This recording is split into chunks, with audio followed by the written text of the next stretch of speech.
ಚೆನ್ನಾಗಾಗಿದ್ವಲ್ಲಕ್ಕ ಎಲ್ಲೆಲ್ಲನ ಇವು ಭಾಳ ಚೆನ್ನಾಗಾಗಿದ್ದಾವೆ. ಇನ್ನೊಂದ್ಸತಿ ತಗೊಂಡು ನಾವು ಅದೇ ಇದು ಮಾಡೋಣ ಅಂತ ಅಂದ್ರು. ಏನು ಈಗ ಇನ್ನೊಂದ್ಸಲಿ ಯಾವ್ದು ಇದು ತಗೋಬೇಕಂತಿದ್ದೀರಾ, ಪ್ರಾಡಕ್ಟ್ ತಗೋಬೇಕಂತಿದ್ದೀರಾ? ಹ್ಞೂ ಅಣ್ಣ ತಗೋಬೇಕು ಅಂತಲೇ ಇರೋದು ನಮ್ಮ ಮನೆಯವ್ರು. ಈಗ ಲಾಸ್ಟ್ ಟೈಮ್ಗೂ ಈ ಟೈಮ್ಗೂ ಗಿಡ ಇವಾಗಲೇ ಅಣ್ಣ ಒಂದು ಸ್ವಲ್ಪ ಪರವಾಗಿಲ್ಲ. ಹೋದ ಸತಿ ಎಲ್ಲ ಇದಾಗ್ಬಿಟ್ಟು ಈ ಸತಿ ಅದು ಹಾಕಿದ್ಮೇಲೆ ಚಿಗುರು ಕಟ್ತೈತಿ ಇದು. ಭಾಳ ಚೆನ್ನಾಗೈತೆ ಅಂತಂದ್ರೆ ಈ ಚಿಗುರು ಕಟ್ಟಿರೋದಕ್ಕೆಲ್ಲ ಮಗ್ಕಟ್ಟುತ್ತೆ. ಅಂದರೆ ನೀವು ಹೊರಗಡೆ ಪ್ರಾಡಕ್ಟ್ ಯೂಸ್ ಮಾಡಿದ್ರೆ ನಮ್ಮಲ್ಲಿ ಮೋದಿಕೇರ್ ಪ್ರಾಡಕ್ಟ್ ಯೂಸ್ ಮಾಡಿದ್ಮೇಲೆ ಚೆನ್ನಾಗಿದ್ದಾವೆ ಅಂತ. ಚೆನ್ನಾಗಿದಾವಣ್ಣ. ಹ್ಞೂ ಹೊರಗಡೆ ತಗೊಂಡು ಸುಮ್ಮನೆ ಎಲ್ಲ ಬಂಡವಾಳ ಹಾಕಿದ್ದಷ್ಟೇ. ಹ್ಞೂ ಅದಕ್ಕಿಂತ ಇವಾಗ ಭಾಳ ಚೆನ್ನಾಗಿದ್ದಾವೆ. ಬಳಸ್ಬೋದಾ ಇದು ಪ್ರಾಡಕ್ಟು? ಅಣ್ಣ ಬಳಸ್ಬೋದಣ್ಣ. ಚೆನ್ನಾಗಿದೆ ಅನ್ನೋದು ರಿಸಲ್ಟ್ ಗೊತ್ತಾಗಿದೆ.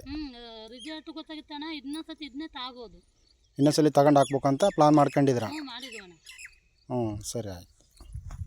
ಎಲ್ಲಣ್ಣ ಗಿಡಗಳೇ ನಾವೇ ಏನೋ ಇರ್ತಾವಿಲ್ಲ ಅಂತ ಮಾಡಿದ್ವಿ. ಅದನ್ನ ಹಾಕಿದ್ಮೇಲೆ ನೋಡು ಗಿಡಗಳು ಗುಲಾಬಿನೂ ಅಷ್ಟೇ ಚೆನ್ನಾಗಿದ್ದಾವೆ, ಅಡಿಕೆನೂ ಚೆನ್ನಾಗಾಗಿತ್ತು. ಹ್ಞೂ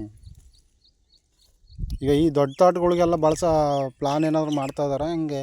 ಅಣ್ಣ ಅಪ್ಪಾಜಿಯವ್ರನ್ನ ಕೇಳ್ಬೇಕಣ್ಣ. ನಾವೇನೋ ಇದಕ್ಕೇನೋ ಇದು ಮಾಡಿದ್ವಿ. ನಮ್ಮ ಅಪ್ಪಾಜಿಯವ್ರು ಕೇಳಿ ಅವರು ಇದು ಮಾಡ್ಬೋದಣ್ಣ.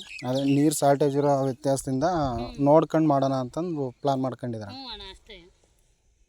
ಬಳಸ್ಬೋದಲ್ಲ ಪ್ರಾಡಕ್ಟ್? ಬಳಸ್ಬೋದು ಅಣ್ಣ ಆರಾಮಾಗಿ. ಅದು ಇದು ಹೊರಗಡೆ ತಗೊಂಡು ಇದು ಮಾಡೋದಕ್ಕಿಂತ ಇದೇ ಚೆನ್ನಾಗಣ್ಣ. ಹ್ಞೂ ಸರಿ ಆಯ್ತು.